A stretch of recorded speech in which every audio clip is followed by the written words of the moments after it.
Bonjour à tous, bienvenue dans ce brief du coach numéro 10, mercredi 9 décembre.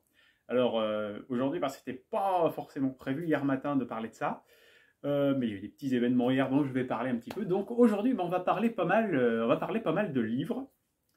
Ça part d'une lecture, un livre audible, enfin un livre vocable sur Audible, il y a 2 semaines, qui s'appelle L'équation du miracle. Je crois que je l'ai écouté les 16 et 17 novembre. Donc ça a été très très intéressant parce que ça a été finalement le point véritablement d'amorce, de vrai lancement d'un projet que je vais parler après. Et cette équation du miracle, finalement, comment produire un miracle, c'est-à-dire un résultat exceptionnel, quelque part inattendu, qui sort de l'ordinaire, la définition finalement d'extraordinaire. Eh bien, c'est finalement le produit de 2 choses.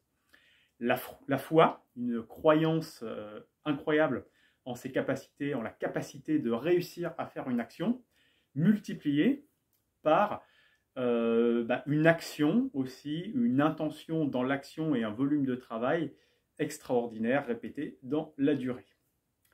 Et ça a permis finalement pour nous, pour une amie très proche à qui j'ai donné un petit coup de main pour écrire un livre, à nous deux, on y a cru très fort à partir de cette date-là, et on a mis en place un effort extraordinaire, et on est passé d'un fouillis de à peu près 70-80 pages et de 6 heures d'audio à un livre qui est aujourd'hui palpable dans ses mains, qui est passé de 70-80 pages à 300 pages. Et on est passé, par exemple, pour travailler dessus, de 6 heures à peu près 30 heures d'audio. Et voilà, finalement, c'est pour montrer qu'on a aussi, quelque part, expérimenté cette équation qui vient de ce livre-là. Voilà, une foi extraordinaire, une croyance dans sa capacité à réaliser une action, c'est-à-dire vraiment ancrer ça finalement quelque part dans son ADN, dans son identité. Je suis capable de faire ça, je vais y arriver, je ne me fixe pas de limite, je développe cette croyance que je suis capable d'y arriver, que je suis capable de faire quelque chose. Je ne cache pas que l'écriture, c'est quelque chose dans laquelle je suis déjà un petit peu impliqué. Non, mais jusque-là, je n'avais pas participé directement à sortir, à aider à avoir un livre concret au bout. J'espère qu'à la sortie de ce confinement, alors confinement en tant que coach sportif, ça dure au moins jusqu'au 19 janvier, j'espère en avoir sorti 4. Et c'est bien lancé, et je crois que je vais réussir. Il y en a qui sont perso, et il y en a un autre qui est mon livre aussi personnel, qui est bien avancé, que j'avais commencé à écrire en début d'année. Là, je suis dans l'action et j'y crois. Donc il y a cette croyance, déjà incroyable. Et puis il y a évidemment derrière le travail, l'engagement qu'on met dans l'action.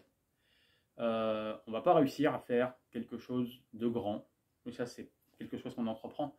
Un projet professionnel, un projet sportif, peu importe. On ne va pas réussir à avoir une performance extraordinaire, un résultat extraordinaire. On va parler plutôt de performance. J'en reparlerai pas mal dans les vidéos. Je suis très attaché à la performance par rapport aux résultats, et ça apparaîtra pas mal dans mon livre, cette philosophie-là de se détacher finalement du résultat, quelque part de ce qui ne dépend pas exclusivement de soi-même, pour parler de la performance, ce qui pour moi est ce qu'on est capable de produire, qui dépend de nous-mêmes, qui dépend des facteurs finalement qu'on est capable de contrôler. Pour avoir une grande performance, une performance extraordinaire, il faut un effort aussi extraordinaire, répété dans la durée. Chaque jour, faire une action. Là, forcément, c'était pas le 1% par jour. Moi, par exemple, sur mon livre, là, en ce moment, j'écris au moins 5, 6, 7 pages minimum par jour. Il y a des jours où j'en écris davantage. Mais voilà, c'est un effort vraiment qui se répète dans la durée. Et c'est ça, combiné à la croyance. Quand on y croit, forcément, qu'on est motivé par son projet, on fait plus d'actions. Et quand on fait plus d'actions, on développe aussi sa foi et sa croyance. Donc voilà, les deux combinés font, non pas des miracles finalement, mais des résultats qui dépassent finalement ce qu'on pouvait espérer au départ. Et le miracle, c'est que j'ai tenu de faire la vidéo en 5 minutes. À demain!